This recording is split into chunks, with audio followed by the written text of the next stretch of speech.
जे हम live session लेकर यहाँ उपस्थित होते हैं। तो आज भी यह लाइव सेशन शुरू हो रहा है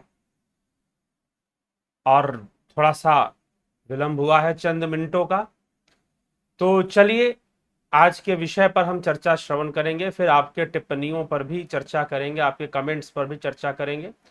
तो आज का जो विषय है गृहस्थ जीवन का रहस्य, और साथ में माता पिता भी देवता हैं। संभवतः कल भी किसी ने देवता शब्द पे प्रश्न किया था, तो चलिए उन्होंने प्रश्न भी किया था और आज इस विषय पर चर्चा भी आ गई। तो माता पिता भी देवता हैं, तो देवता के कॉन्सेप्ट को फिर एक बार हम यहाँ पर देखेंगे तैत्तिरीय उपनिषद के अनुसार, और साथ ही साथ गृहस्थ जीवन कैसा होना चाहिए उस विषय में भी यहाँ पर चर्चा की गई है। तो उसकी भी चर्चा है। 3 अनुवाक, आज हम 3 अनुवाकों पर चर्चा करेंगे। कल हमने स्वाध्याय पे चर्चा एक ही अनुवाक लिया था, और आज जो है 3 अनुवाकों पर हम चर्चा करेंगे। स्वाध्याय के महत्व को हमने समझा कि भाई प्रत्येक विषय को अच्छे से जानने के लिए स्वाध्याय करना चाहिए, और स्वाध्याय का जो पहला स्टेप है वो शास्त्र अध्ययन है, और फिर शास्त्र अध्ययन से चिंतन मनन भी होना चाहिए। तो स्वाध्याय तो होना ही चाहिए। प्रत्येक कर्म में को सही ढंग से करने के लिए शास्त्र विचार भी करना ही चाहिए। शास्त्र विचार करना और किसी विषय का शास्त्र सम्मत होना कैसे संभव हो पाता है, यह सब भी समझने की आवश्यकता है। तो विचारों को समझना और आइडियाज जो हैं, जो थॉट्स हैं, आइडियाज हैं, आइडियोलॉजीज हैं, उनको समझना कि वह अपनी बातों को किस ढंग से रखते हैं। अगर हम उनको जितना बेहतर तरीके से समझेंगे उतना ही अच्छा हम स्वाध्याय कर पाएंगे और अपने जीवन में उतार भी पाएंगे। तो चलिए, स्वाध्याय का विषय कल हमने चर्चा किया है, बृहत रूप में किया है, काफी लंबी चर्चा में हमने किया है। तो आज जो है हम गृहस्थ जीवन रहस्य और साथ ही साथ माता पिता को देवता माना गया, कैसे माना गया, इन सब पर हम चर्चा करेंगे। देवता कौन है इस विषय पर भी हम चर्चा करेंगे।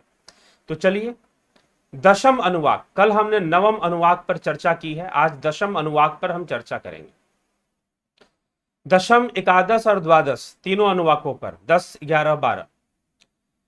अहम वृक्षस्य रेरिवा कृति पृष्ठम गिरेरिव ऊर्ध्व पवित्रो वाजिनीव स्वमित्रमस्मि द्रविणम स्वर्चसम सुमेधा अमृतोक्षितः इति त्रिशंकोर वेदानुवचनम। अर्थात मैं संसार वृक्ष का उच्छेद करने वाला, मेरी कीर्ति पर्वत के शिखर की भांति उन्नत है। अन्न उत्पादक शक्ति से युक्त सूर्य में जैसे उत्तम अमृत है, उसी प्रकार मैं भी हूं। अतिशय पवित्र अमृत स्वरूप हूं, प्रकाश युक्त हूं, धन का भंडार हूं, परमानंद का भंडार हूं, अमृत हूं, श्रेष्ठ बुद्धि वाला सुमेधा हूं। इस प्रकार त्रिशंकु ऋषि ने आत्म अनुभूति कर कर स्वयं के बारे में कहा कि मैं ही ब्रह्म हूं। यहां पर एक शब्द में हम कह दें कि वो स्वयं को ब्रह्म कह रहे हैं, क्योंकि वह अपने आप को क्या कह रहे हैं यहां पर, संसार वृक्ष का उच्छेद करने वाला हूं, मेरी कीर्ति है पर्वत के शिखर की भांति उन्नत, मतलब कि सबसे श्रेष्ठ पर मैं ही हूं। अन्न उत्पादक शक्ति से युक्त सूर्य भी मैं ही हूं, सूर्य भी मेरे ही प्रकाश से प्रकाशित हो रहा है। जैसे उत्तम अमृत है उसी प्रकार मैं भी हूं। अतिशय पवित्र अमृत स्वरूप भी मैं हूं, प्रकाश युक्त धन का भंडार भी मैं हूं, और फिर अमृत भी मैं हूं, अमृतोच्छितः, अमृत से अभिसिंचित हूं मैं। सुमेधा हूं मैं, श्रेष्ठ बुद्धि वाला हूं मैं, सुमेधा हूं। और फिर त्रिशंकु ऋषि ने अपने अनुभव से ऐसा वैदिक वचन कहा। तो त्रिशंकु ऋषि अपने आत्म अनुभूति से ऐसी घोषणा कर रहे हैं कि मैं ऐसा ऐसा हूं, मेरा यह स्वरूप है। मतलब कि जो साधक उस ब्रह्म को जानता है या ब्रह्म को कोई अलग करके नहीं जानेगा, वो अपनी ही ऐसी अवस्था में पहुंचेगा जो आत्म अवस्था है, जो आत्मा है। ठीक, तो वैसी अवस्था में पहुंचकर वो ऐसी बातें करते हैं। अब वो आगे उपदेश देते हैं। अभी ऐसा अनुभव करने वाले जो योगी हैं, जो ऋषि मुनि हैं, वह उपदेश करेंगे, वो बताएंगे कि कैसे हमें जीवन जीना है। तो वो क्या कहते हैं? वेदम मनुच्य आचार्य अंतेवासिनम अनुशास्ति सत्यम वद धर्ममं चर स्वाध्यायात् मा प्रमदः आचार्याय प्रियम धनम आहृत्य प्रजातंतुम मा व्यवक्षेत्सि सत्यात् न प्रमदित्वम धर्मात् न प्रमदित्वम कुशलात् न प्रमदित्वम भुत्ते न प्रमदित्वम स्वाध्याय प्रवचनाभ्याम न प्रमदित्वम देव पितृकार्याभ्याम न प्रमदित्वम। अर्थात क्या कहना चाहते हैं? यहां पर कहते हैं वेद का भली भांति अध्ययन कराकर, अर्थात वैदिक ज्ञान, वेदों में लिखी बातों का अध्ययन कराकर आचार्य अपने आश्रम में रहने वाले ब्रह्मचारी विद्यार्थी को शिक्षा देता है। वेदों का भली भांति अध्ययन कराकर फिर उसे जो भी सिखाना है, जो भी शिक्षा देना है, वो उसे शिक्षा देता है। कौन शिक्षा देता है? आचार्य। किसको देता है? ब्रह्मचारी को, ब्रह्मचारी शिष्य को। तो वो कह रहे हैं वेद का भली भांति अध्ययन कराकर वेदम अनुच्य आचार्य अंत्यवासिनम, अपने साथ आश्रम में रहने वाले शिष्यों को, विद्यार्थियों को, ब्रह्मचारियों को वह शिक्षा देता है। तुम सत्य बोलो, धर्म का आचरण करो, स्वाध्याय से कभी ना चूको। आचार्य, अब एक बात यहां पर देखिए, एक तरफ बताया गया कि वेद का अध्ययन करना और एक तरफ स्वाध्याय करना। ये दो बातें अलग अलग होती हैं क्या? वेदों का अध्ययन करना और स्वाध्याय करना? जी हां, अलग अलग होती है, इसीलिए अलग अलग लिखा गया है। स्वाध्याय को मात्र पढ़ लेना मत समझिए। आपने नियम बना लिया कि आप इतने श्लोक श्रीमद् भगवत गीता के पढ़ेंगे, तो ऐसा पढ़ने मात्र से स्वाध्याय नहीं हो जाएगा। ऐसे भ्रम में मत रहिएगा, क्योंकि बहुत सारे लोग ऐसे ही भ्रम में रहकर स्वाध्याय करते हैं। वो पढ़ते रहते हैं एक औपचारिक तरीके से और सोचते हैं कि स्वाध्याय हो रहा है। जी नहीं, स्वाध्याय नहीं हो रहा। स्वाध्याय तब होगा जब उस पर चिंतन मनन करते हुए उसको जब प्रैक्टिकल रूप में लाकर आप निधि ध्यासन करेंगे, तब जाकर वह स्वाध्याय की स्थिति में आएगा, अन्यथा स्वाध्याय नहीं है। तो स्वाध्याय करते हुए सभी कर्मों को करना चाहिए, ये कह रहे हैं। वो क्या शिक्षा देंगे? फिर से हम देखें क्या शिक्षा देंगे आचार्य। सत्य बोलो, धर्म का आचरण करो, स्वाध्याय से कभी मत चूको। और फिर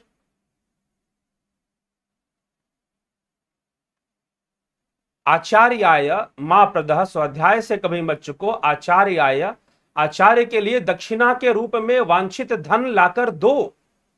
जब तुम गुरुकुल से निकलोगे तो आचार्य को दक्षिणा प्रदान करो।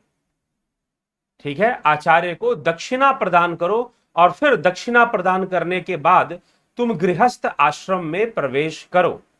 गृहस्थ आश्रम में प्रवेश कर प्रजातंतुम, संतान परंपरा को चालू रखो, अर्थात संतान उत्पत्ति करो।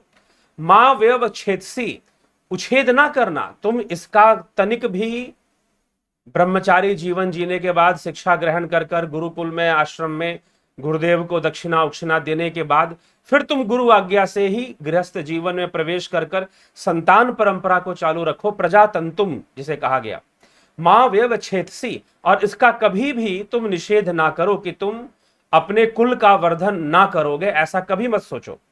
सत्यात, सत्य से कभी नहीं हटो। धर्मात, धर्म से नहीं हटो। प्रमदित्वम, धर्म से डिगना नहीं चाहिए। कुशलात, शुभ कर्मों से कभी चूकना नहीं चाहिए। भुत्ते, उन्नति के साधनों से कभी चूकना नहीं चाहिए। विकास करने के लिए, अपनी उन्नति करने के लिए जो भी साधन है, तुम अपनी शिक्षा से उन साधनों का प्रयोग करो, सद शुभ कर्मों को करते हुए, क्योंकि शुभ कर्म पहले ही लिख दिए गए हैं। तो अपनी उन्नति से कभी नहीं चूकना चाहिए। स्वाध्याय प्रवचनाभ्याम, और स्वाध्याय और प्रवचन से, वेदों के पठन पाठन स्वाध्याय से कभी भी चूकना नहीं चाहिए, कभी भूल नहीं करनी चाहिए इस कार्य में। देव पितृ कार्याभ्याम, देव कार्य और पितृ कार्य से भी कभी चूकना नहीं चाहिए एक गृहस्थ को। तो अब यहां पर पहले तो उन्होंने बताया कि आचार्य क्या करेगा। आचार्य अपने शिष्य को, ब्रह्मचारी शिष्य को, जो कि आश्रम में रहने वाला है, उनके आश्रम में रहने वाला है, ब्रह्मचर्य आश्रम में रहने वाला है, वो उनको शिक्षा दीक्षा देंगे। सत्य भाषण करना है, धर्म का पालन करना है, स्वाध्याय से कभी चूकना नहीं है, ये सारी बातें उसे सिखा दिया जाएगा, उसे बता दिया जाएगा। बाकी गृहस्थ जीवन को बेहतर तरीके से जीने के लिए जो चीजें होनी चाहिए वो भी बता दी जाएंगी, साथ में वो भी सिखा दी जाएंगी साथ में। तो अब जो है शिष्य ने ये सब सीखा, अब गुरु दक्षिणा देगा, गुरु दक्षिणा देकर वह गृहस्थ जीवन में प्रवेश करेगा। जब वो गृहस्थ जीवन में प्रवेश कर गया तो किन किन बातों का उसे ध्यान रखना है। गृहस्थ जीवन में प्रवेश करने के बाद उस शिष्य का अब कर्तव्य क्या है कि वह दक्षिणा देने के बाद गृहस्थ जीवन में आश्रम में प्रवेश करके संतान परंपरा को चालू रखेगा। व्यवच्छेद से उच्छेद नहीं करेगा, इसका तनिक भी वह उच्छेद मतलब इसकी निंदा नहीं करेगा, इसका त्याग नहीं करेगा। सत्यात, सत्य से कभी नहीं डिगेगा, धर्म के मार्ग पर चलेगा। धर्म ना प्रमदित्वम, कुशलात, शुभ कर्मों को करेगा, धर्मयुक्त शुभ कर्मों को करेगा। फिर उन्नति के साधनों से कभी नहीं चुकेगा, मतलब एक विकास करने के लिए, स्वयं का विकास, अपने कुल का विकास, गृहस्थ है तो परिवार के प्रति भी उसकी जिम्मेदारी है, तो उसको उसके विकास के लिए वो कभी चुकेगा नहीं। फिर उसमें रहते हुए स्वाध्याय का त्याग कभी नहीं करेगा। स्वाध्याय प्रवचनाभ्याम ना प्रमदित्वम, अर्थात स्वाध्याय प्रवचन में कभी भी भूल नहीं करेगा। और अंत में देव पितृ कार्याभ्याम ना प्रमदित्वम, देव पितृ कार्याभ्याम ना प्रमदित्वम, अर्थात देव कार्य और पितृ कार्य से कभी चूकना नहीं है। दो कार्य से कभी नहीं चूकना है, अंत में कहा गया देव कार्य और पितृ कार्य से। तो गृहस्थ जीवन के लिए, गृहस्थ जीवन में प्रवेश वो विवाह संस्कार से करेगा। 16 संस्कारों में विवाह संस्कार भी एक संस्कार होता है। प्रवेश करने के बाद अब वह संतान की उत्पत्ति तो उसे करना ही है, और उसका भी वह त्याग नहीं करेगा, क्योंकि इससे वो पितृ ऋण को चुकाने वाला है। संतान प्राप्ति के बाद वह शुभ कर्मों को करेगा, उन्नति के साधनों का कभी त्याग नहीं करेगा, अपना विकास करेगा, धन भी अर्जित करेगा, शुभ कर्मों को करेगा, और स्वाध्याय का कभी त्याग नहीं करेगा। स्वाध्याय प्रवचन ये कभी नहीं छोड़ेगा, और अंत में देव कार्य और पितृ कार्य जरूर करेगा। देव कार्य करने मतलब कि देवताओं को जो दान दिया जाता है यजन के द्वारा, अर्थात यज्ञ के द्वारा जो दान दिया जाता है, यज्ञ से आहुति करते हुए अग्निहोत्र के द्वारा हम दिया जलाकर स्तवन कर, स्तवन मतलब स्तुति कर हम देवों को हम दान करते हैं। और फिर पितृ कार्य मतलब कि अपने पितरों को, पितरी मतलब कि जो पूर्वज हैं हमारे, जिनके कुल में हमने जन्म लिया है, जिनके कुल में हमने शरीर धारण किया है, उनको भी जो अर्पित करना है, तो उनकी पूजा अलग ढंग से होती है, देवों की पूजा अलग ढंग से होती है। देवों की पूजा आप अग्निदान से करते हैं, अग्नि में आहुति देकर यज्ञ के द्वारा, हवन क्रिया अग्निहोत्र के द्वारा आप देवदान कर देते हैं।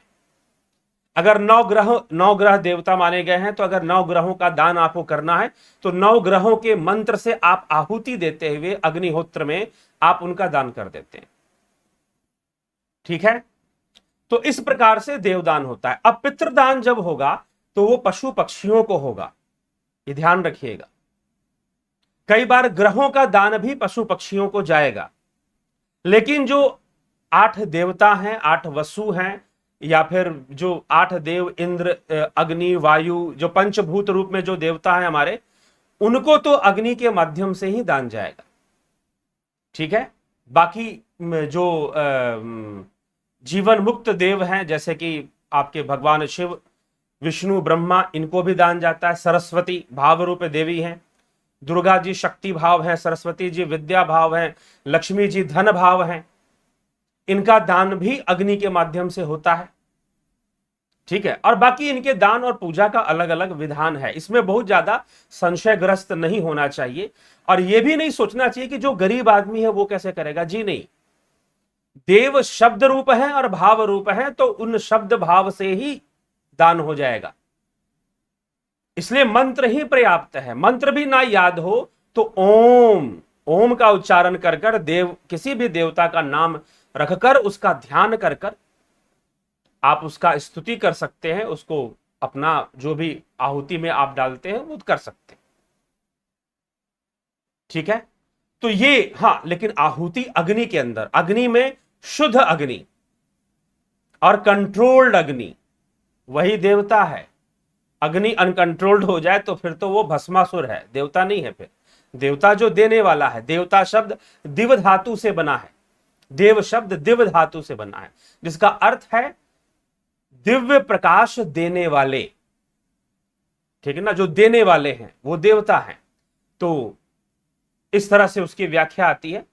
तो इस प्रकार से गृहस्थ जीवन में संतान की उत्पत्ति, स्वाध्याय, उन्नति के सारे साधनों को इकट्ठा करना जिससे कि हमारा विकास हो सके, परिवार सही ढंग से चल सके, सत्यनिष्ठ होकर धर्म का पालन करना, कुशलता पूर्वक कर्म करना, उन्नति के साधनों से नहीं चूकना, स्वाध्याय और प्रवचन से कभी नहीं चूकना, और अंतिम में बताया गया देव कार्य और पितृ कार्य, इसको हमेशा करते रहना। जो अगर देव कार्य और पितृ कार्य अगर अच्छे से कर लेते हैं और साथ में योग साधना, स्वाध्याय और योग साधना भी कर लेते हैं, उनको कोई जरूरत नहीं है कि वो किसी ग्रह को शांत करेंगे या किसी चीज को शांत करेंगे। वो अपने आप ही उनका सब शांत हो जाएगा, अपने आप ही सारी चीजें दूर हो जाएंगी। फिर भी आवश्यकता पड़े तो अवश्य किसी ज्ञानी व्यक्ति के पास ही सहारा लेना चाहिए, उसी से पूछना चाहिए, लगे कि हाँ भाई ये जानकार व्यक्ति सही बताएगा। ठीक है, तो ये चीज है। नहीं तो देव कार्य और पितृ कार्य करने से ही बहुत सारे दोष दूर हो जाया करते हैं। तो इसे पितृपक्ष में पितृ कार्य होते हैं या तिथियों में जो पितृ कार्य बनते हैं उसे कर देना चाहिए, और साथ ही साथ देव कार्य भी कर ही लेना चाहिए। जो योग साधक हैं, जो साधना में बहुत परिपक्व हैं, उनकी बात अलग हो जाती है, उनके ऊपर कोई विशेष बंधन नहीं। फिर भी लोक संग्रह के लिए भगवान कृष्ण ने श्रीमद् भगवद गीता में कहा है कि लोक संग्रह के लिए यज्ञ आदि कर्म भी करने ही चाहिए। ठीक है, यज्ञ आदि कर्म भी करने ही चाहिए, अग्निहोत्र आदि की क्रियाओं का त्याग नहीं करना चाहिए। इसीलिए भगवान कृष्ण कहते हैं कि लोक संग्रह के लिए मैं भी गृहस्थ में हूं, मैं भी गृहस्थ हूं, तो गृहस्थ में जो देव कार्य पितृ कार्य जो करने हैं वो मैं भी करता हूं। भगवान कृष्ण कह रहे हैं कि वो मैं भी करता हूं। तो क्या फिर हम छोड़ दें, या फिर कोई कहेगा कि छोड़ दो, तो यहां पर छोड़ने वाली बात नहीं। जो भी आपके घर गृहस्थी के नियम है देवों के संदर्भ में और पितरों के संदर्भ में, वो कर ही लेना चाहिए। ठीक है, तो ये चीजें हैं। तो ये बाहर का विषय है, लेकिन जीवन में आप है, गृहस्थ जीवन में है, मनुष्य जीवन में, तो आपको करना ही चाहिए। चलिए, तो देव कार्य पितृ कार्य का महत्व यहां बताया गया, एक गृहस्थ के लिए अनिवार्य है। ठीक, अगर वो ब्रह्मज्ञानी है, साधक है, योगी है, योगी तो होना ही चाहिए। स्वाध्याय भी योग की ओर हमें ले जाता है। भगवान कृष्ण भी अर्जुन से कह रहे हैं तस्माद योगी भव अर्जुन, बिना योगी बने तो कोई भी कार्य पूर्ण ना होने वाला सही से। आप दोषों से नहीं बच सकते, लेकिन योगी दोषों से बचना जानता है। तो इसीलिए गृहस्थ में भी योगी हो। अब यहां पर एक और बात, आजकल जो परम लोग समझते हैं कि भाई गृहस्थ में कोई योगी कैसे बनेगा, जब तक घर नहीं छोड़ेगा योगी कैसे बनेगा। यह बड़ी समस्या है लोगों की। मुझे ऐसे लोग फोन कर देते हैं, कई बार मैसेज कर देते हैं कि योगी बनने का मतलब तो सब कुछ छोड़ छाड़ के चले जाओ। अभी एक हफ्ते पहले की बात है, ठीक ना। तो उन्होंने कोई वीडियो मेरा सुन लिया कि फिर लिखा कि आप तो योगी बना रहे हैं, सबका गृहस्थ छुड़वा रहे हैं। मैंने कहा कि आप और सुनिए और वीडियो सुनिए तो आपको पता चलेगा। तो ऐसी मान्यता समाज में प्रचलित है, तो ऐसी मान्यताओं पर ध्यान नहीं देना है। अगले श्लोक में क्या कह रहे हैं आइए देखते हैं। अनुवाक में तो हमने अभी कौन सा अनुवाक, एकादश अनुवाक, दशम और एकादश अनुवाक हमने देख लिया। अब द्वादश अनुवाक पर चलते हैं। उसमें कहा जा रहा है, यह अनुवाक जो है एकादश अनुवाक का ही अंग है ये। ठीक,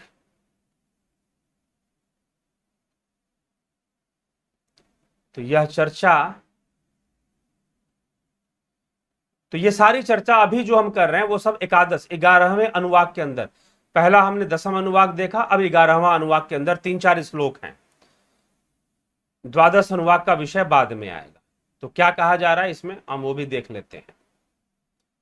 तो श्लोक कह रहा है, मातृदेवो भव, पितृदेवो भव, आचार्य देवो भव, अतिथि देवो भव, यान्यन्नवदानि कर्माणि तानि सेवितव्यानि नो इतरानि, यान्य स्माकं सुचरितानि तानि त्योपास्यानि नो इतरानि, ये के चास्मन् श्रेयान् सो ब्रह्मणा तेषां त्वया आसनेन प्रवश्वसितव्यं, श्रद्धादेयम् अश्रद्धादेयम् त्रियादेयम् ह्रियादेयम् भियादेयम् संविदादेयम्।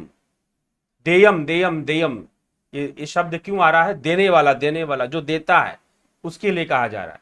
तो अब यहां पर सबसे पहला शब्द मातृदेवो भव, पितृदेवो भव, आचार्य देवो भव, अतिथि देवो भव। कि मातृदेवो भव, सबसे पहला नाम इसका यहां पर किसका लिया गया है, देवों में प्रथम कौन है, प्रथम कौन है, जो इस शरीर को देने वाली है, जो इस शरीर को अपने 9 महीने अपने गर्भ में रखती है, वो इन देवों में सबसे बड़ी है। इसलिए कहा गया, सबसे पहला नाम लिया गया मातृदेवो भव, कि मां ही देवता है, माता ही देवता है। तो मातृदेवो भव, सबसे पहला अगर कोई देव है तो वो माता है, मातृदेवो भव। फिर पितृदेवो भव, कि पिता भी देव हैं, क्योंकि वह आपका पालन करते हैं कमाकर और धन अर्जित कर कर। आचार्य देवो भव, आचार्य जो आपको शिक्षा दीक्षा देते हैं आश्रम के अंदर, वह भी देवता है। अतिथि देवो भव, अतिथि आपको पुण्य का साधन देता है। तो वास्तव में अतिथि जो था, अतिथि शब्द आजकल हम अतिथि का अर्थ समझते हैं गेस्ट, घर में कोई मेहमान आ गया तो हम उसे अतिथि कहते हैं, जी नहीं। अगर कोई मेहमान आ गया तो वो अतिथि ना हुआ, अतिथि हुआ जो बिना तिथि बताए ही आपके यहां आ जाए, ठीक है। अतिथि वह हुआ जो बिना तिथि बताए ही आपके घर पर आ जाए और वह जरूरतमंद हो, उसके लिए हम अतिथि कहते हैं। तो पहले के समय में ऐसा बहुत संभव था और ज्यादातर अतिथि जो होते थे वो ब्राह्मण आचार्य ही हुआ करते थे, जो साथ में साधु संत ही हुआ करते थे, उन्हीं के लिए अतिथि शब्द का प्रयोग ज्यादातर किया जाता था। तो अतिथि देवो भव, ऐसे अतिथियों को जो संसार का मोह त्याग कर, वैसे सन्यासी संसार का मोह त्याग कर जो आते हैं, उनके प्रति अतिथि, यहां पर गुरु को भी अतिथि मान लिया जाता है। तो अतिथि देवो भव, उनकी सेवा करना, यह वो देवता है, इसलिए उनको देवता, उनको भी समझना चाहिए, ठीक है, क्योंकि वो ज्ञान लेकर आएंगे आपके लिए। तो अतिथि को देवतुल, अतिथि देवो भव, आचार्य देवो भव, पितृ देवो भव, मातृ, सबसे पहला मातृ देवो भव, फिर पितृ देवो भव, माता देवता है, पिता देवता है। तो देवता मतलब जो देने वाले हैं। चलिए, तो जो जो अनवधानी निर्दोष कर्म हैं उन्हीं का तुम्हें सेवन करना चाहिए। अभी भी गृहस्थ के लिए ही बातें चल रही है कि एक गृहस्थ व्यक्ति के लिए माता पिता देव हैं, आचार्य भी देव हैं, अतिथि भी देव हैं, और जो जो निर्दोष कर्म हैं उन्हीं का तुम्हें सेवन करना चाहिए, जिसमें दोष नहीं है। इतरानी, जो दूसरे दोषयुक्त कर्म हैं उनका कभी भी आचरण नहीं करना चाहिए। अस्माकम, हमारे आचरणों में भी जो जो अच्छे आचरण हैं उनका ही तुमको सेवन करना चाहिए, दूसरों का कभी नहीं सेवन करना चाहिए। फिर हमसे श्रेष्ठ जो भी आए, श्रेयासाम ब्राह्मणा तेषाम, जो हमसे ज्ञान में श्रेष्ठ हैं, तपस्या में श्रेष्ठ हैं, तपचर्या में जो हमसे श्रेष्ठ हैं, उनको तुम्हें आसन देना चाहिए, क्योंकि वह भी देवता, उन्हीं के लिए अतिथि शब्द का प्रयोग है। जो तुमसे ज्ञान में श्रेष्ठ हैं, तपचर्या में श्रेष्ठ हैं, अगर वो तुम्हारे यहां आ जाए तो उनको श्रेष्ठ आसन, ऊंचा स्थान देकर उन्हें बिठाना चाहिए। प्रश्वसतव्यम, विश्राम देना चाहिए, उनको आराम करने का स्थान देना चाहिए। श्रद्धा देयम, उनको श्रद्धा पूर्वक दान देना चाहिए। अश्रद्धा, बिना श्रद्धा के कोई दान नहीं करना चाहिए। श्रेया देवम, उनकी आर्थिक स्थिति के अनुसार उन्हें धन दान देना चाहिए, ठीक है। इसे तो भगवान कृष्ण ने भी श्रीमद् भगवद गीता में दान के प्रति जो बातें लिखी हैं कि योग्य को ही दान देना चाहिए। जो वास्तव में इसके योग्य है उसको दान, उसकी स्थिति को देखकर ही उसको दान देना चाहिए। दान देना मतलब कि एक हाथ से दो, दूसरे हाथ को पता न लगे, ऐसी सहायता उसे पहुंचाना, यह दान होगा। ठीक है, दान, दक्षिणा, शुल्क, इन सब का अंतर होता है, यह ध्यान रखिएगा। दक्षिणा को कभी दान नहीं कहना चाहिए, दक्षिणा दान नहीं होती है, शुल्क दान नहीं होता है। हां, दान जब हम कुछ अपने मर्जी से किसी विशेष कार्य हेतु हम देते हैं, या फिर कोई अतिथि ऐसे आ गए हैं जो कि श्रेष्ठ हैं अपने ज्ञान में, अपनी तपचर्या में, और उनको आवश्यकता है किसी विशेष कार्य के लिए, तो निश्चय ही वहां पर दान करना चाहिए। तो ये सारी चीजें इसको यहां पर बताया गया। तो आर्थिक स्थिति के अनुसार दान कर देना चाहिए। भिया देयम, भय से भी देना चाहिए। संविदा देयम, जो कुछ भी दिया जाए वह सब विवेक पूर्व ही देना चाहिए। अर्थात उच्च कोटि के अगर तपस्वी हमारे यहां पर आ जाएं, जो हमसे ज्ञान में, तपचर्या में, तपस्या में श्रेष्ठ हैं, उनको भय से भी दान देना चाहिए। भय से मतलब कि भाई ऐसे व्यक्ति की कृपा तुम पर बनी रहे, क्योंकि अगर तुमसे ज्यादा ज्ञानी, तुमसे ज्यादा अधिक तपस्या करने वाले या तपचर्या की पालन करने वाले जो महात्मा जन हैं, अगर तुमने उनको दान ना दिया, अगर वो रुष्ट हो गए तुमसे, तो उल्टा तुम्हारे ही श्री का नाश होगा, तुम्हारे ही यश का नाश होगा, उल्टा तुम्हारा उसमें नुकसान होने वाला है। उनसे जो ज्ञान प्राप्त कर सकते थे वो भी प्राप्त नहीं कर पाओगे, और साथ ही साथ तुम्हारा श्री, तुम्हारा यश भी नष्ट होगा फिर। ठीक है, तो यह समस्या आ जाएगी। इसलिए तुम जरूर उनको भय से भी फिर दान दे दो, भय से भी दान देने की बात कही जा रही है। तो इस प्रकार से ऐसे योगी महात्माओं को दान देने की चर्चा यहां पर है। तो हमें इस तथ्य को समझकर यहां पर गृहस्थ जीवन के बारे में, माता को भी देवता, पिता को भी देवता, आचार्य को देव क्यों कहा गया, क्योंकि वो आपको देने वाले हैं। ठीक है, तो इसीलिए सबसे प्रथम नाम यहां पर, ज्यादातर हम लोग कहीं पर भी आप लिखते हैं, फॉर्म वॉर्म भरते हैं, तो पहले फादर्स नाम लिखेंगे, कहीं पर मदर्स नाम लिखेंगे, और कई जगह पर तो मदर्स नाम पूछा भी नहीं जाता। ठीक है, लेकिन यहां पर जब चर्चा शुरू होती है तो सबसे पहले मां का ही नाम लिया गया है कि मातृदेवो भव। सबसे प्रथम आपने शरीर धारण किया, तो अगर आपको सब कुछ पहले देने वाला अगर कोई है, जो आपको सब कुछ पहले देता है, तो वो मां है। तो मातृदेवो भव, फिर वो पिता है, फिर वो आचार्य, फिर आपको बाकी ज्ञान होता है कि भाई पंचभूत भी हैं, वो भी देवता हैं, ग्रह आदि भी देवता हैं। तो इस प्रकार से मातृदेवो भव, यजुर्वेद के अंदर भी माता और पिता को देवता बताकर जो है मंत्र है। और जब आप यज्ञ हवन करते हैं, जब भी यज्ञ हवन करते हैं, तो आपने माता पिता की भी आहुति जरूर देनी चाहिए। ठीक है, जब भी अग्निहोत्र आदि क्रिया घर में करते हैं, नवग्रह को करते हैं, गणेश जी के देते हैं, और जो भी इष्ट देवता हैं, अगर शिव हैं तो शिव के मंत्र से आप आहुति देते हैं। तो अंत में माता पिता की भी आहुति और कुल देवता की आहुति भी दे देनी चाहिए। ठीक है, यह अग्निहोत्र का तरीका है। तो इसीलिए माता, अब उसमें माता पिता चाहे सशरीर हो चाहे ना हो, इससे फर्क नहीं पड़ता। सशरीर भी है तो भी दे सकते हैं, नहीं है तो भी दे सकते हैं। तो चलिए, तो ये चर्चा गृहस्थ जीवन के विषय में कि गृहस्थ को किस तरह से रहना चाहिए, अतिथियों का सत्कार, आचार्यों का सत्कार उसके द्वारा होना चाहिए। अगर कोई अतिथि ऐसा आ जाए जो आपसे ज्ञान में अगर मान लो कि ज्ञान में ज्यादा नहीं है, तो भी आप उसको भोजन वोजन तो करा ही दो, लेकिन आपसे तपस्या और ज्ञान में ज्यादा है, तो फिर निश्चय ही उसको ऊंचा स्थान दो, फिर निश्चय ही उसको अच्छा से भोजन कराओ। ठीक है, तो फिर थोड़ी विशेष सेवा करो। अगर तुमसे ज्ञान और तपस्या में ज्यादा नजर आ रहा है तो थोड़ी सी उसकी विशेष सेवा करो। ठीक है, ये उपदेश यहां पर अतिथि के, तो अपने समय के हिसाब से, तो उस समय जो अतिथि हुआ करते थे, ऐसे योगी तपस्वी लोग जो घूमते थे, अगर वो आ गए, क्योंकि सन्यास जो ले लिया करते थे 50 वर्ष की उम्र के बाद, 25 वर्षों तक ब्रह्मचर्य, उसके बाद गृहस्थ में प्रवेश, 50 की उम्र में वानप्रस्थ और फिर सन्यास।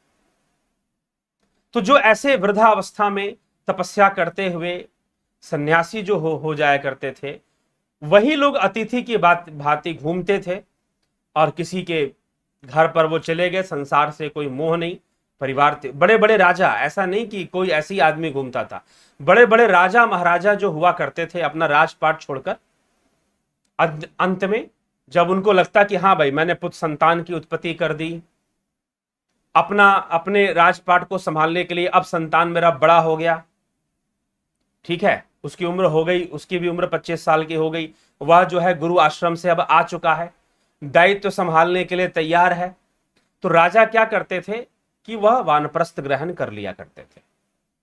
ठीक है, तो फिर वह भी एक नॉर्म साधु सन्यासियों की तरह रहते थे। और वैसे में अगर कोई आपके घर पर कोई वैसा व्यक्ति आ जाए तो वो अतिथि, उस समय वैसा प्रचलन था, तो इस प्रकार से इसको समझा जाता है। ठीक है, तो ये श्लोक यहां पर यह समझा रहा है। आगे हम देखें एकादश अनुवाक के अंतर्गत और भी चर्चाएं हैं, श्रद्धा पूर्वक दान करने की ये सब बातें। अथ अब कहते हैं, अथ यदि कर्म विचिकित्सा वा व्रत विचिकित्सा वा स्यात् ये तत्र ब्रह्मणा समर्शिनः युक्ता आयुक्ता अलुक्षा धर्म कामा स्यु यथा ते तत्र वर्तेरन तथा तत्र वर्ते तथा अथाभ्याख्यातेषु ये तत्र ब्राह्मणा समर्शिनः युक्ता आयुक्ता आलुक्षा धर्म कामा स्यु यथा ते तेषु वर्तेरन तथा तेषु वर्तिता एष आदेशः एष उपदेशः एषा वेदोपनिषत् एतदनुशासनम् एवमुपासितव्यम् एवमु चैत दुपास्यम। अर्थात इसके बाद यदि तुमको कर्तव्य के निर्णय करने में किसी प्रकार की शंका हो, सदाचार के विषय में कोई शंका हो, कदाचित हो जाए, तो जो उत्तम विचार वाले, परामर्श देने में कुशल, कर्म और सदाचार में पूर्णतया लगे हुए, स्निग्ध स्वभाव वाले, एकमात्र धर्म के ही अभिलाषी ऐसे ज्ञानी ब्राह्मण हों, जिस प्रकार उस कर्म और आचरण के क्षेत्र में बर्ताव करते हों, उस कर्म और आचरण के क्षेत्र में वैसे ही तुमको भी बर्ताव करना चाहिए। तथा यदि किसी दोष से लांछित मनुष्यों के साथ बर्ताव करने में जो वहां उत्तम विचार वाले, परामर्श देने में कुशल, सब प्रकार से यथा योग्य सत्कर्म और सदाचार में भली भांति लगे हुए हैं, रूखेपन से रहित, धर्म के अभिलाषी ऐसे ब्राह्मण हो, तो वे जिस प्रकार उनके साथ बर्ताव करें, उनके साथ वैसा ही तुमको भी बर्ताव करना चाहिए। यह शास्त्र की आज्ञा है, यही उपदेश है, वेदों का रहस्य है और यही परंपरागत शिक्षा है। इसी प्रकार तुमको अनुष्ठान करना चाहिए और इसी प्रकार तुमको अनुष्ठान करना चाहिए। उपासितव्यम एवं उपासितव्यम एवं अनुशासनम एवं उपासितव्यम एवं उ एतत् उपास्यम। अर्थात तुम्हें अब क्या कहा गया कि भाई ये सारी बातें हैं। कौन कौन सी बातें हैं? एक गृहस्थ जीवन के लिए कि आचार्य के आश्रम में शिक्षा दीक्षा लेने के बाद गृहस्थ में प्रवेश, संतान की कुल की वृद्धि करना, कुल का वर्धन करना, संतान उत्पत्ति से इसका त्याग नहीं करना। ये भी साथ में लिख दिया गया कि उच्छेद, इसका उच्छेद नहीं होना चाहिए, इसको त्यागना नहीं चाहिए आपको, ये करना। और उसके बाद सत्यनिष्ठा से कर्म करना, कुल की वृद्धि और परिवार के विकास के लिए उन्नति के साधनों से कभी चूकना नहीं चाहिए। फिर स्वाध्याय प्रवचन से कभी नहीं चूकना चाहिए। ठीक, फिर देव कार्य और पितृकार्य से कभी चूकना नहीं चाहिए। फिर वो कहते हैं कि चलो इतना बता दिया एकादश अनुवाक के प्रथम श्लोक में। दूसरे श्लोक में कह रहे माता देवता है, माता देव है, मातृदेवो भव पितृदेवो भव। दोनों को अलग अलग लिखा गया है क्योंकि दोनों अपने आप में विशेष स्थान रखते हैं। तो लिखते माता पिता देवो भव, ऐसा भी तो लिख सकते थे ना, नहीं, जिसको आजकल अंग्रेजी में आप कहते हैं पेरेंट्स, नहीं, मातृदेवो भव पितृदेवो भव। और उसके बाद फिर जो है आचार्यो देवो भव अतिथि देवो भव। आचार्य होते हैं वह भी देव रूप है, अतिथि भी देव रूप है। अब अतिथि आपके घर में आ जाए, कर दीजिए जो कर सकते हैं। अगर वह ज्ञान और तपचर्या में आपसे श्रेष्ठ है तो विशेष सेवा करिए। फिर फिर थोड़ा भयभीत होकर भी सेवा कीजिए, श्रद्धावान होकर उसकी सेवा कर दीजिए, क्योंकि आपको कुछ मिल जाएगा उससे। तो उसकी विशेष सेवा थोड़ी कर देनी चाहिए, अगर आपके आपके तुलना में ज्ञान और तपचर्या में श्रेष्ठ है। अगर श्रेष्ठ नहीं भी है तो कम से कम अतिथि होने के कारण जो सत्कार, जो उसके लिए व्यवस्था करनी चाहिए भोजन आदि की, उतना तो कर ही दो फिर भी। और अगर श्रेष्ठ है उससे कुछ लाभ भी उठाने का कोशिश करो फिर, अगर आपसे श्रेष्ठ है तो इस प्रकार से उसकी सेवा आपको करनी चाहिए। ये रखा गया, और कैसी भावना होनी चाहिए यह भी उसमें बता दिया गया। अब कह रहे हैं कि चलो भाई, मान लो कि सब ठीक है, अपने कर्तव्यों की पालना तुम कर ही रहे हो अच्छे से, इसके अलावा और क्या क्या कर सकते हो और क्या बचेगा, तो जो आर्थिक स्थिति के अनुसार दान देना चाहिए, ये सब सारी बातें, दान देने की बातें, धर्म कार्य में दान देने की बातें, ये सारी चीजें लिख दी गई हैं। ये एक गृहस्थ को ध्यान देना चाहिए। अब आगे सब हो गया, सब लिख दिया गया, लेकिन फिर भी इतना जानने के बाद भी अगर तुम किसी जगह पे अटक जाते हो, तुम्हें कोई संशय आ जाता है, तुम्हें कोई भ्रम पैदा हो जाता है कि भाई अब यहां पर मैं क्या करूं, यहां पर मैं क्या करूं, आश्रम से तो मैंने सारी बातें सीख ली कि गृहस्थ जीवन में मुझे कैसे कैसे रहना है, ठीक है, देव कार्य करने हैं, पितृ कार्य करने हैं, संतानपति के भी कार्य करने हैं, उन्नति के साधनों से नहीं चूकना है, स्वाध्याय का त्याग कभी नहीं करना है, स्वाध्याय करते रहना है, साधना के मार्ग पर भी चलते रहना है, और फिर सत्यनिष्ठा से कर्म करते रहना है। माता को देवता, पिता को देवता ही समझना है, आचार्य को देव समझे, अतिथि को देव समझे, अतिथियों में भी अच्छे कार्यों में उनको दान देना चाहिए, और फिर अतिथियों की सेवा करनी चाहिए। कौन से अतिथि की बात की जा रही है? जो ज्ञान से तपस्या में आपसे श्रेष्ठ है। अगर श्रेष्ठ नहीं है, आपसे नीचे है या सम है, तो कम से कम अगर आ गए हैं तो भूले भटके आप उनको भोजन तो करा ही दोगे। हो सकता है उनकी आवश्यकता है वस्त्र आदि के, तो वो भी दान कर दो। लेकिन अगर तुमसे ज्ञान तपस्या में अधिक हैं तो विशेष सेवा उनकी कर देना, फिर विशेष सेवा कर देना, इस प्रकार से लिखा गया है। और फिर उसके बाद कहते हैं कि सब हो गया, चलो ठीक है, अब क्या है कि अगर कोई जीवन में ऐसा पड़ाव आ जाए, कोई ऐसी दुविधा आ जाए जहां पर समझ में ना आए कि क्या करे क्या करे, तो फिर किसी शास्त्रज्ञ से, किसी अनुभवी व्यक्ति से जो तुमसे ज्ञान और तपस्या में श्रेष्ठ लग रहा है, अवश्य उसका सहारा लेना चाहिए, उससे काउंसलिंग करवा लेनी चाहिए, पूछ लेना चाहिए कि मेरे जीवन में ऐसी ऐसी समस्या आ सकती है, अनेकों समस्याएं आ सकती हैं। अब जैसे एक और बात मैं यहां पर आपको, कैसी समस्याएं आ सकती हैं? माता देव समान, पिता भी देव समान, लेकिन अगर हिरण्यकश्यपु पिता हो जाए तो फिर, और कैकेयी माता हो जाए तो फिर, या कैकसी माता हो जाए। एक माता थी कैकेयी और एक थी कैकसी। कैकसी रावण की माता, कैकेयी भरत की माता, ठीक है। तो भरत ने अपनी मां को मां कहना छोड़ दिया, तजयो पिता प्रहलाद भरत महतारी विभीषण भाई। बड़ा भाई भी तो देवता है ना, वो भी तो कुछ देता है। लेकिन तजयो पिता प्रहलाद, प्रहलाद ने अपने पिता का त्याग किया, विभीषण ने भाई का, भरत महतारी, भरत ने अपनी मां का त्याग किया। तो अग्नि देवता है, अग्नि का एक ही स्वरूप देवता है जिसमें कि वो कुछ देता है आपको। अगर वो आपका अग्नि घर जला दे तो घर जलाने वाला अग्नि देव नहीं है, भस्मासुर है, ठीक है, क्योंकि वो दे नहीं रहा है, आपसे छीन रहा है, ले रहा है, ठीक है। तो जब हिरण्यकशिपु जैसा पिता हो जाए तो फिर वो देव थोड़ी ना रहेगा, क्योंकि वो देवता की परिभाषा पर, इसलिए देव कितने हैं, देव कौन है, यह कोई फिक्स चीज नहीं है। देव होना एक कसौटी है, उस कसौटी पर जो खरा उतरेगा वो देव है। देवता होना एक कसौटी पर निर्भर करता है। तो देव आप 33 करोड़ 33 अरब गिन लो ना, क्या दिक्कत है, क्या फर्क पड़ता है?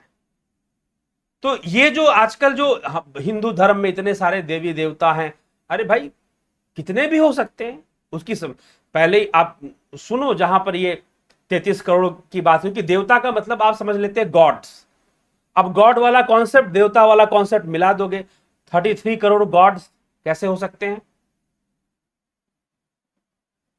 ठीक है, तो देव क्या है, देवता क्या है, वो कॉन्सेप्ट क्लियर कीजिए अपना, तो सारा समस्या दूर हो जाएगा। तो जब हिरण्यकशिपु जैसा पिता हो जाए तो फिर वो देव कैसे रहे, कहां रह गया? ठीक है, लेकिन फिर भी पिता प्रहलाद ने अपने पिता का सम्मान ही किया, और जब भगवान ने कहा कि मांगो, जब नरसिंह भगवान प्रकट हुए, हिरण्यकशिपु का वध किया, प्रहलाद से कहा कि तुम्हारी भक्ति से प्रसन्न हूं, वर मांगो। प्रहलाद अब है मेरे पास, और आपकी सबसे दुर्लभ तो भक्ति है जो आप किसी को देते नहीं है, वो भी मेरे पास है, तो इसीलिए मैं क्या मांगू, मुझे लिए कुछ नहीं है मांगने के लिए कुछ। फिर भी कहते नहीं मांगो, मैं तुम्हें कुछ दूंगा। तो प्रहलाद कहते कि ठीक है, आपने जो मेरे पिता का वध किया है उनको सदगति दे, उनका कल्याण करे। तो भगवान ने कहा वो तो अपने आप ही हो गया, तुम्हारी भक्ति से ही तुम्हारे कुल का कल्याण हो जाएगा। ठीक है, तो उस ऐसे प्रसंग में तो देवता एक कॉन्सेप्ट है, देव एक कॉन्सेप्ट है, उस कॉन्सेप्ट को समझ जाइए, फिर उसके अनुकूल ही देव हैं। ठीक, तो ये देव के विषय में समझना चाहिए। दिव्य धातु से, संस्कृत भाषा के दिव्य से देव बना है, तो देने वाला, जो दिव्यता देने वाला है वो देव है, जो जीवन देने वाला है, जो जीवन को प्रकाश से भरने वाला है वो देव है। तो इस तरह से देव के कॉन्सेप्ट को समझना चाहिए। अब देवता कुछ भी, इसलिए हम नदियों को भी देवता कहते हैं। क्यों कहते भाई नदी को? अब गंगा मैया देवी हैं, यमुना जी देवी हैं, कावेरी, कृष्णा, नर्मदा, इन सब को देवी माना। क्यों? क्योंकि ये जीवन दे रही है समाज को। इनके नदियों के पानी से ही पहले लोगों का जीवन, यातायात के साधन भी नदियों से हुआ करते थे। बड़े बड़े शहर गांव भी नदियों के तट पर बसते थे ताकि पानी मिल जाए खेती बाड़ी के लिए और बाकी कार्यों के लिए। ठीक है, तो इसलिए नदियों को भी देवी कहा गया, हिमालय को भी देव कहा गया। ठीक है, तो प्रकृति के अंगों को, वृक्षों को, पीपल को, नीम को, बरगद को, आंवले को, ठीक है, देव रूप में पूजा जाता है। इन वृक्षों को सारे औषधीय गुणों से भरपूर है, हमें स्वास्थ्य वर्धन करते हैं। तो देव एक कॉन्सेप्ट है, जो उस परिभाषा पर, उस कॉन्सेप्ट पर सही उतरेगा उसको हम, जैसे कि फिजिक्स में एक कॉन्सेप्ट है काइनेटिक एनर्जी, फिजिक्स में एक कॉन्सेप्ट है काइनेटिक एनर्जी, तो जो काइनेटिक एनर्जी के कसौटी पर सही उतरेगा उसी को तो हम काइनेटिक एनर्जी कहेंगे। ठीक है, तो जो चीज मोशन में आ जाएगा, तो जो बॉडी मूव करेगा उसमें काइनेटिक एनर्जी आ जाएगा, और जो रेस्ट के पोजीशन में रहेगा उसमें पोटेंशियल एनर्जी होगा, काइनेटिक नहीं हो सकता। तो काइनेटिक एनर्जी मोशन से आएगा, तो जो चीज मोशन में है उसके अंदर काइनेटिक एनर्जी है, दैट इज द कॉन्सेप्ट। वैसे ही देवता होना एक कॉन्सेप्ट है, उसको समझना जरूरी है। ये कि देवता कोई गिनने की चीज नहीं है। संकट के समय में जो सहायता करने आ गया वो देवता ही है। संकट के समय में जो सहायता करने आ गया वो देवता ही है। तो 33 करोड़ 33,000 इस चक्कर में पड़ो ही मत, इस चक्कर में पढ़ना ही नहीं चाहिए। तो यह विषय हमें समझने की हम आवश्यकता है। ठीक है, तो वो देवता हो गए। अब ये सारी चीजें, देवताओं के प्रति दान करना, देव कार्य, पितृ कार्य करना, सब कुछ करने के बाद अंत में फिर कोई समस्या आ जाए, आप किसी धर्म संकट में फंस जाए, जैसे अर्जुन फंस गया, युद्ध करूं ना करूं, तो उस परिस्थिति में किसी शास्त्र को जानने वाले, धर्म के विषयों को सही से समझने वाले ऐसे कोई व्यक्ति आपको मिले तो उनका सलाह लेना चाहिए, उनकी काउंसलिंग को फिर लेना चाहिए।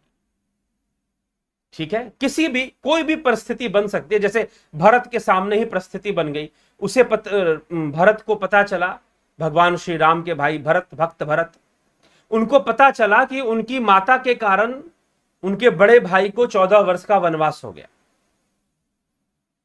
ठीक है, कि माता जो है, उनकी मां की बुद्धि ऐसी बन गई कि उसने 14 वर्ष का वनवास मांग लिया राम के लिए। तो ऐसी परिस्थिति, फिर उसको क्या मां के साथ कैसा संबंध रखें, क्या रखें, और बहुत सारी चीजें। अर्जुन ही है, अर्जुन अपने भाई दयावान बन रहा है, ब्रह्मचारी बनने के लिए तैयार है।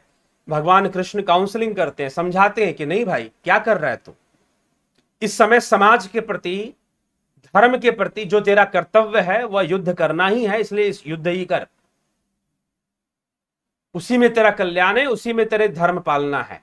तो ये अर्जुन को फिर समझाया जा रहा है। तो धर्म संकट का अगर समय आ जाए, कोई ऐसा समय आ जाए, तो वहां पर विचार करते हेतु, विचार शास्त्र विचार के अनुसार फिर कोई कार्य करना चाहिए। और अगर नियम से बिना किसी को दुख पहुंचाए अगर आप कुछ ऐसा करते हैं जहां पर दुख पहुंचाने का कोई मतलब नहीं है या स्वार्थ नहीं है, तो निश्चय ही वो आपका पुण्य नहीं है, फिर वो कर्म करना ही चाहिए। तो ऐसी परिस्थिति में अंत में ये सलाह दिया गया है एकादश अनुवाक में कि भाई अगर इतना सब जान लेने के बाद, सब बता दिया गया कि माता भी देवता है, पिता भी देवता है, आचार्य देवो भव, अतिथि देवो भव, देव कार्य करना है, पितृ कार्य करना है, स्वाध्याय करना है, गृहस्थ जीवन में रहते हुए सारे ये दायित्व निभाने आपको, फिर भी कोई ऐसी समस्या आ जाए जहां आप धर्म संकट में फंस गए, व्हाट टू डू, आपको नहीं समझ में आ रहा, तो सर्च ए काउंसलर। आप किसी ऐसे तपस्वी ऋषि मुनि, मतलब कि वेदों के अनुसार आज के समय में जो हमें काउंसलर मिलेंगे जो शास्त्र विषय को जानते समझते हों, उनकी सलाह ले लेनी चाहिए, उनकी सलाह फिर ले लेनी चाहिए सब कुछ करने के बाद, अगर समस्या, अगर कोई प्रॉब्लम आ जाए। तो यह गृहस्थ जीवन के लिए एक गाइडलाइंस दिया गया है एकादश अनुवाक में। तैत्तिरीय उपनिषद के अंतर्गत गृहस्थ जीवन जीने वालों के लिए एक गाइडलाइंस यहां पर दिया गया, ठीक है, एक नॉर्मल गाइडलाइंस है, कोई स्पेशल नहीं है। स्पेशल वाला कैसे मिलेगा? थ्रू काउंसलिंग मिलेगा। स्पेशल वाले के लिए अंत में कहा भाई जो नॉर्मल है वो ये बात है कि संतान की उत्पत्ति करोगे, कुल की वृद्धि करोगे, उन्नति के साधनों से चूकोगे नहीं, अपना विकास करोगे, विद्या से भी, धन से भी, सारी चीजों से अपना विकास करोगे, और फिर जो है आप देव कार्य करोगे, पितृ कार्य करोगे, उसके बाद माता भी देवता, पिता भी देवता मानोगे, आचार्य को भी देव मानोगे, अतिथि को भी देव मानोगे, अतिथि सत्कार करोगे, अगर अतिथि तुमसे ज्यादा श्रेष्ठ निकला तो उसे दान भी करोगे। धर्म के अच्छे कार्यों में, समाज के अच्छे कार्यों में भी यथासंभव अपने सामर्थ्य के अनुसार दान कर दिया करो। ये सब करने के बाद, सब करते हुए स्वाध्याय नहीं छोड़ना है। अगर हम देखेंगे तो अभी तक स्वाध्याय वाला ही चैप्टर चल रहा है, अभी भी बार बार लिखा जा रहा है कि स्वाध्याय से चूकना नहीं है। तो ये सब करते हुए फिर कोई समस्या आ जाए, फिर कोई सिचुएशन बन जाए जहां पर समझ में नहीं आ रहा क्या करें क्या ना करें, क्या निर्णय ले क्या निर्णय ना ले, तो फिर किसी काउंसलर, जानकार, ऐसे ही आजकल तो बहुत बचकर काउंसलिंग लेना चाहिए। कई बार काउंसलिंग देने वाले आजकल लोग क्या देखते हैं ना कि हर चीज को आप प्रोडक्ट और बिजनेस में कन्वर्ट कर दो। तो आजकल ऐसे भी कुछ लोग हैं। अभी मुझे एक स्टूडेंट मिला, उम्र उसकी 22 साल है, वो ऑनलाइन काउंसलिंग करने का काम शुरू कर रहा है, ठीक है। तो मैंने कहा अभी पढ़ाई लिखाई अपनी पूरी कर लो, अभी ग्रेजुएशन किया है, मास्टर भी कर लो, थोड़ा और नया ज्ञान ले लो, थोड़ा दुनिया घूम लो, घर घर की कहानी थोड़ा जानोगे तब तो काउंसलिंग करोगे, कैसे करोगे? तो बोला कि नहीं नहीं, ये तो काउंसलिंग एक बिजनेस है, ठीक है, काउंसलिंग एक बिजनेस है, बस कर दूंगा, सलाह ही तो देना है, किसी को दे दूंगा सलाह, ठीक है। तो ऐसे भी लोग हैं। तो बस यही चीज है। तो काउंसलिंग, जो आपको लगे कि हाँ फलाना व्यक्ति इस तरह के मैटर में, गृहस्थ का मैटर है या कुछ भी है, आप उसको काउंसलिंग लेनी चाहिए, ये यहां पर कहा जा रहा है। ऐसे योग्य व्यक्तियों से लेना चाहिए। अब यहां पर देखिए एक चीज आ जाएगा, यहां पर लिखा गया है साफ साफ कि किसी योग्य ब्राह्मण से लेना चाहिए। तो मतलब कि उसमें भी योग्यता बता दी गई है कि जो ऐसा ऐसा हो, जो स्वयं शास्त्रों की गहराई को अच्छे से जानने वाला हो, उसी से काउंसलिंग लेनी चाहिए। वो आखिरी श्लोक में पढ़ देता हूं। तो मात्र उसका ब्राह्मण कुल में जन्म हुआ हो, इतना ही पर्याप्त नहीं है। क्या कहा गया है? जिस प्रकार उस कर्म और आचरण के क्षेत्र में बर्ताव करने वाला हो, अनुभवी हो, तो तुम पहले तो उसका अनुसरण करो कि जो जैसे वो जीवन जी रहा है वैसे तुम भी जियो, अनुसरण करो, और नहीं तो बाद में काउंसलिंग भी लो। इस प्रकार से कहा गया है। तो अब यहां पर बताया गया कि जो शास्त्र सम्मत इस प्रकार से विचार रखता हो, शास्त्रों का गहन अध्ययन किया हो, ठीक, और जीवन को अच्छे ढंग से जी रहा हो, ये सारे गुण उसमें होने चाहिए। ये नहीं कि सीधा, इसलिए उपनिषद खरी बात करते हैं, खरी बात। इसलिए इस श्लोक को फिर से एक बार पढ़ लूं तो मैं अच्छा रहेगा, नहीं तो आप समझ लोगे कि भाई यहां पर मात्र, नहीं तो कोई भी व्यक्ति दुरुपयोग भी, श्लोकों का भी दुरुपयोग कर सकता है। ठीक, तो यहां पर ब्राह्मणा समर्शिनः कहा गया है कि ऐसे ब्राह्मण जो कि शास्त्रज्ञ हो, शास्त्रों के जानने वाले हो, गहन चिंतन वाले हो और सदाचारी हो, स्वयं अच्छे से कर्म करते हो, कर्तव्य की पालना करते हो, समाज के प्रति अपने दायित्व को समझते हो, ऐसे किसी ब्राह्मण के पास ही जाना चाहिए जिससे आप सलाह ले सके, काउंसलिंग ले सके। ठीक है, किसी दोष से लांछित मनुष्य के साथ बर्ताव में ना आए, उसमें उसका अनुसरण ना करें। उत्तम विचार वाले, परामर्श देने में जो कुशल हैं, समरशिनः युक्ता, तत्र समरशिनः युक्ता आयुक्ता अलुक्षा धर्म कामा ब्राह्मणा। जो ऐसा, यहां पर ब्राह्मण का जो अर्थ है वास्तव में विद्वान से है, ब्रह्मज्ञानी से है, आत्मज्ञान के मार्गी से है, शास्त्रज्ञ से है, ये ध्यान रखिएगा। ठीक है, तो इस बात को समझिएगा, तभी जाकर लाभ है। मात्र कुल से होने से कोई लाभ नहीं मिलने वाला। ठीक, शास्त्रों का ज्ञान है नहीं, धर्म का आचरण है नहीं, तो ऐसा नहीं होना चाहिए। तो ऐसा अगर नहीं है तो ऐसे व्यक्ति से सलाह नहीं लेना चाहिए, चाहे उसका जन्म ऊंचे कुल में भी हुआ हो। ठीक है, ऐसे व्यक्ति से सलाह नहीं लेना चाहिए, चाहे उसका जन्म उच्च कुल में ही क्यों ना हुआ हो। तो कुल देखकर मत जाइए, विचार और शास्त्र ज्ञान, गहराई से शास्त्र ज्ञान अध्ययन उसके पास है नहीं है, बातों को समझता है, जानता है, नहीं जानता है,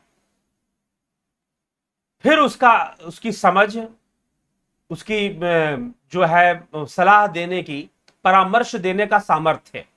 परामर्श देना भी आसान काम नहीं होता, सबके बस का नहीं होता। तो इसलिए यहां पर कहा गया है जो इसी में योग्य हो, परामर्श देने में जो योग्य हो, तो कहा गया समर्शिनः युक्ता अयुक्ता, जो परामर्श देने में युक्त हो, योग्य हो, कुशल हो, ठीक ना, स्निग्ध स्वभाव वाले, एकमात्र धर्म के ही अभिलाषी और शास्त्रों का अच्छा ज्ञान रखते हो। टुटपुंजिया ज्ञान नहीं कि इधर से कोई श्लोक रट लिया, उधर से कोई श्लोक जोड़ लिया और कहीं पर कुछ मिलाकर सुना दिया, ऐसा नहीं। जो वाकई में थॉरली, जिनको नॉलेज हो, सही नॉलेज हो, ऐसे लोगों का सलाह लेना चाहिए, ऐसे लोगों से सलाह प्राप्त करना चाहिए। ठीक है, तो इसीलिए आपसे यही है कि इसको समझें, इस विषय को। तो गृहस्थ जीवन के लिए गाइडलाइंस यहां पर दिया गया है तैत्तिरीय उपनिषद के अंदर, हमें उसके बारे में समझना चाहिए। चलिए ठीक है, अब आगे चलते हैं। आपके कमेंट्स क्या कहते हैं? विक्रम सिंह जी, अभिनंदन है आपका। अनिल कुमार जी अभिनंदन। विश्वयात्री जी, निशु चौहान, स्मिता सावंत, राम निवास मीना, राजू पाल, रूपलाल विश्वकर्मा, अजित भाई पटेल, सुशांत दास, ब्रह्मपाल कुमार, उषा श्रीवास्तव, चित्रंजन बरुआ, सबका अभिनंदन। माधुरी कोले जी, किरण शर्मा जी, जयंती भाई पटेल जी, जोंती दत्ता जी, एसपी सैनी जी, रचना जी, बलदाऊ नाथ योगी, योगेंद्र पंडित, अश्विन चौधरी, अभिनंदन। चैतन्य और चेतना आत्मा एक ही है, जी हाँ। पिंटू वासवा जी, सुनील खेतान जी, अश्विन चौधरी। आचार्य जी, मन और विचारधारा में क्या अंतर है? विचारधारा तरंगे हैं, वेव्स हैं, ठीक है। मन इन सबकी समष्टि है, विचारों की समष्टि है, ठीक है। मन क्या है? विचारों की समष्टि है। मन क्या है? विचारों का प्रभाव है। जो विचार हावी हो जाएंगे मन वैसा ही हो जाएगा। ठीक है, तो मन जो है विचारों की समष्टि है, हम ये कह सकते हैं। Flow of thoughts, mind is the flow of thoughts, इस तरह से समझिए। जगत नारायण जी, अर्जन चौहान जी, धर्मेंद्र शर्मा जी, सुंदरलाल वर्मा जी, हृदय में स्थित कामनाएं कौन सी हैं? मनुष्य पूर्ण काम कैसे होता है? योग से होता है, साधना से होता है पूर्ण काम। कामनाएं अनेकों हैं, लोभ मोह काम क्रोध अहंकार, इनके वशीभूत, इन विकारों के वशीभूत अनेकों कामनाएं। भीम सिंह मीना जी, सुनील खेतान जी, संजय तिवारी, ऋषि गेमर, अभिनंदन।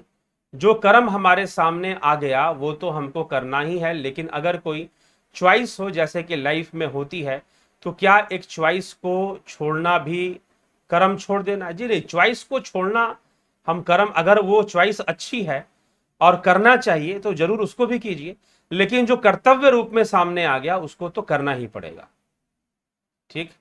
अश्विन चौधरी, आचार्य जी आदि शंकराचार्य जी द्वारा रचित निर्वाण षटकम का एक श्लोक है, चिदानंद रूपा शिवोहम शिवोहम, मैं तो शुद्ध चेतना आनंद आदि, इसका क्या अर्थ है? चर्चा हुई है निर्वाण अष्टकम पर, एक व्याख्यान में चर्चा हो रखी है, तो उसको आप सुने। मैं चित्त स्वरूप हूं, चिदानंद स्वरूप हूं, शिवोहम, शिव ही आत्मा है, तो शिवोहम, शिव ही परम चैतन्य है, तो मैं तो परम चैतन्य हूं। शिव का मतलब भी उसी से है।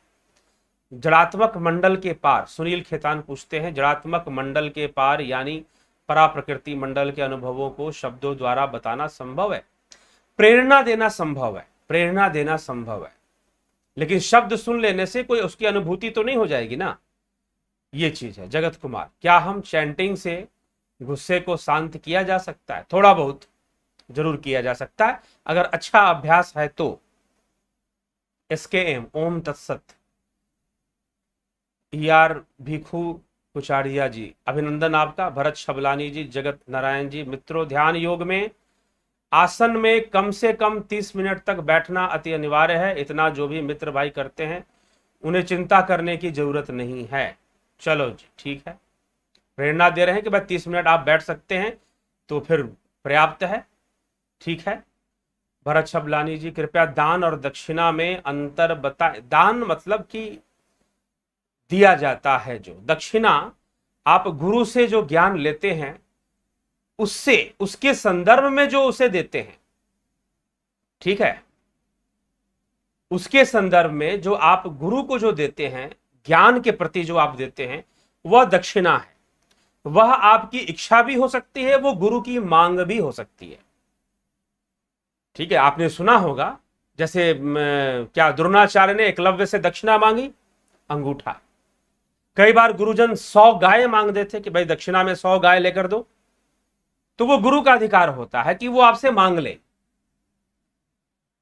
ठीक है, तो कई बार गुरु शिष्य की परीक्षा लेने के लिए कठिन दक्षिणा मांगते थे, और कई बार जो है वो शिष्य का देखते थे कि भाई यह तो बहुत कुछ दे नहीं सकता, तो चल थोड़ा बहुत जो है वही तो दे दे। कई बार वो दक्षिणा में जीवन ही मांग लेते थे पूरा।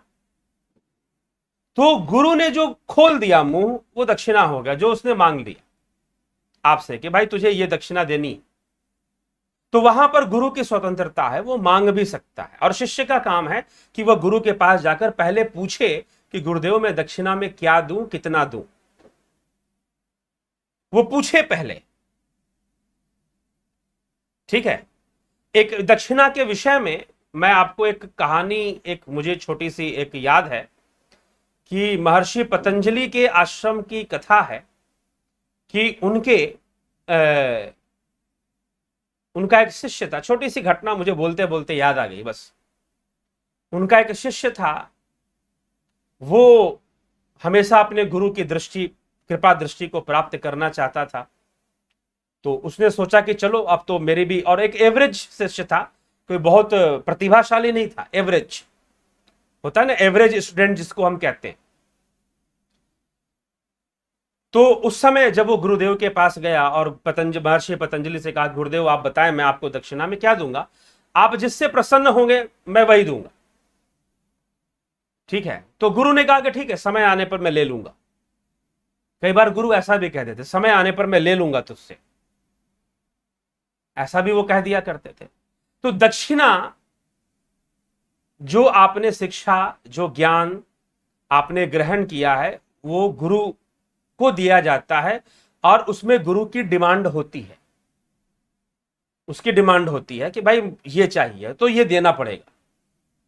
ऐसी कई कहानियां आपने सुनी होगी ऋषि मुनियों की, दक्षिणा में ये मांग लिया, दक्षिणा में वो मांग लिया, ठीक है। तो ये चीज होती, ये दक्षिणा है। दान, दान तो दान है, वो आप अपने सामर्थ्य से देते हैं, जो आप दे पाएंगे, ठीक है। कितना कर पाएंगे, कितना नहीं कर पाएंगे, दान मांगा नहीं जाता, ठीक है। वो जिसको दे रहे हैं वो भी नहीं मांगता कि मुझे इतना दो, आप अपने सामर्थ्य से देखते हैं। लेकिन दक्षिणा तो शिष्य को देना ही है, और जो गुरु मांग देगा वही देना है, उतना ही देना है, ठीक है। यह भी तो दक्षिणा में ऐसे कई हैं। तो वो पतंजलि ऋषि ने अपने शिष्य को कहा कि जब आएगा तब मैं मांग लूंगा, ठीक है। तो ये लंबी कहानी अगर सुनाऊंगा तो फंस जाएगा मामला, शॉर्ट में कर देता हूं। तो ये फिर बाद में एक घटना घटती है, कुछ ऐसी घटना घटती है, विदेशी आक्रमणकारियों का आक्रमण होता है, छद्म वेश में होता है, साधु संतों के वेश में होता है, और कई तरह की ऐसी घटनाएं घट रही होती हैं। और उस समय के जो राजा थे बृहद्रथ, शायद उनका नाम बृहद्रथ मौर्य, वो निरंकुश थे और व्यसन में लगे रहते थे, विलासिता में लगे रहते थे। तो उस समय राजा को हटाकर स्वराज्य की स्थापना पुष्यमित्र शुंग ने की थी। तो शुंग वंश का प्रारंभ माना गया है पाटलिपुत्र के अंदर। तो शुंग वंश का प्रारंभ उस समय हुआ था, और ज्यादा पीढ़ियां नहीं, मात्र 3 पीढ़ियों तक ही शुंग वंश चला था, ज्यादा नहीं चला था। मौर्य वंश 10 पीढ़ियों तक चला था। तो शुंग वंश के जो पहले जो शासक हुए थे पुष्यमित्र शुंग, बताया जाता है कि वो पतंजलि के ही शिष्य थे और पतंजलि के आश्रम में थे।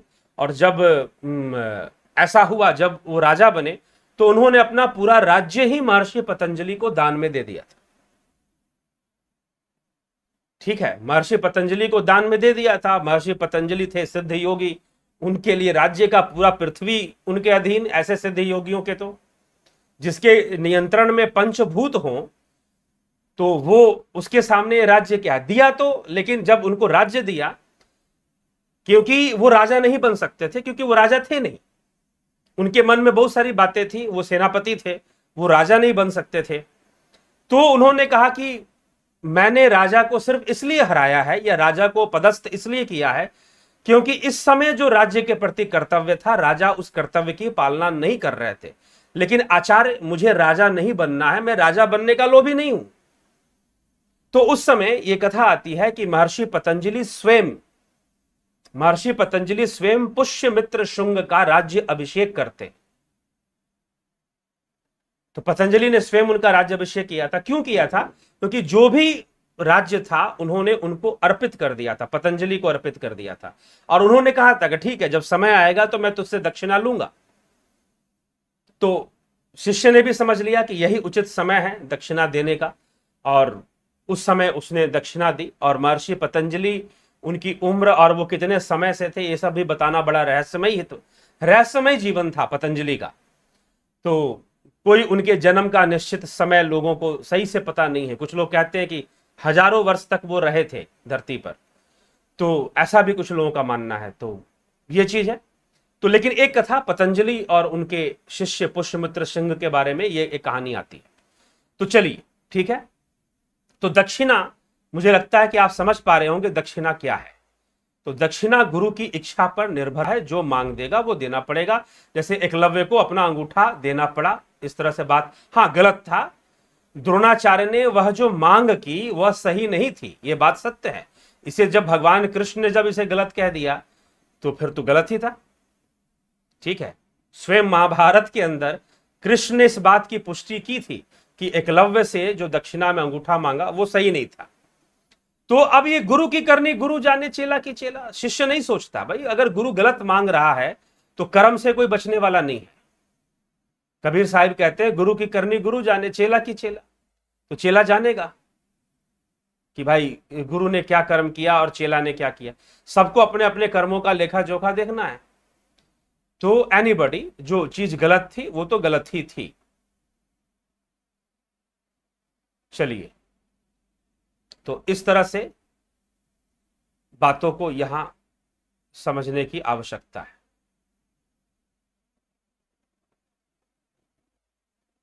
आगे देखें कहां पर थे हम, किसके कमेंट पर थे। हाँ जी, भरत छबलानी जी, दान दक्षिणा का अंतर समझ में आ गया होगा। चलिए, तेजस पटेल, अभिनंदन, संजय मोरे, बलवंत सिंह गोहिल। तेजस पटेल, आंख बंद करते ही मुझे आज्ञा चक्र में शिवलिंग दिखाई दिया, उसका क्या मतलब। अच्छी बात है, अनुभव कीजिए, ध्यान कीजिए। संदीप कुमार जी, दान कौन अच्छा होता है, योग्य को ही दान दीजिए जिसको आवश्यकता है। Shanti Mohanty ji, is possible to pay by Paytm, yes possible, you can pay by Paytm. अगर आप कोर्स ज्वाइन करना चाहते हैं, उसमें भी एक शुल्क, एक दक्षिणा है, तो वो आपको देनी है, तो वो पेटीएम के द्वारा भी दे सकते हैं। शैलेंद्र कुमार जी, वो ममता शर्मा, गुरुजी प्रणाम। पीक के समय डिस्टेंट रिलेटिव में हुए डेथ में शामिल नहीं हो पाए तो उस परिवार ने हमसे संबंध तोड़ लिया, क्या करें। तो ये तो इसलिए नहीं हो पाए, तो चलिए कोरोना पीक के समय, तो कोई बात नहीं, आप उनको समझाने का प्रयास करें। और आप सम्मिलित, अगर सम्मिलित होना बहुत जरूरी था तो हो भी सकते थे आप पूरा सावधानी बरतते हुए जरूर सम्मिलित होना चाहे तो जरूर हो सकते थे। नहीं हो पाए, अगर दूसरे शहर में था तो आने जाने का साधन ही नहीं हो पाता फिर तो निश्चय ही आप उनको समझाएं। ये तो अच्छी से आप ही परिस्थिति जानते हैं, मैं यहां पर जजमेंटल नहीं हो सकता, लेकिन क्या परिस्थिति थी ये आपका निजी विषय है। उनको समझाएं कि भाई कोरोना फैला हुआ था बहुत और आने जाने के साधन सारे बंद थे, तो निश्चय ही समझना चाहिए लोगों को, यह कोई बड़ी बात नहीं है। जब भीड़ नहीं इकट्ठी करनी है, सोशल डिस्टेंसिंग मेंटेन करना है तो करना चाहिए। हाँ, लेकिन यथासंभव जो हो सके वो कर ही लेना चाहिए। ठीक,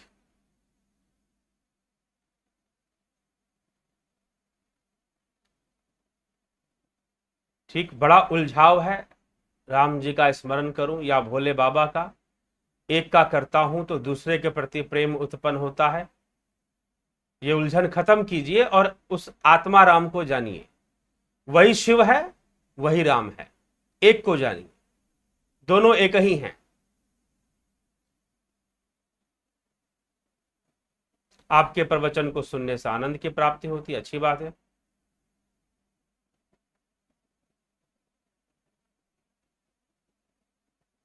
जगत नारायण जी, गुरु जी के हृदय में ध्यान योग से प्रकट हुए हैं हम लोगों के कल्याण के लिए, इसलिए हम लोगों को ध्यान योग से जुड़ना अति आवश्यक है, तभी हम उपनिषदों में लिखी बातें अच्छे से समझ सकते हैं।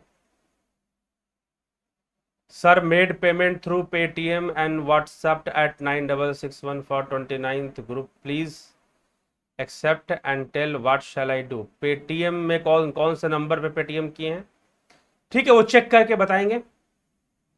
बहुत बहुत धन्यवाद दान और दक्षिणा में अंतर समझाने के लिए। ठीक है भरत छबलानी जी, आपका भी बहुत आभार, आप सभी का बहुत आभार कि आप सब ऐसे विषय को सुनते हैं, नहीं तो बहुत कम लोग सुनना पसंद करते हैं आज के समय में।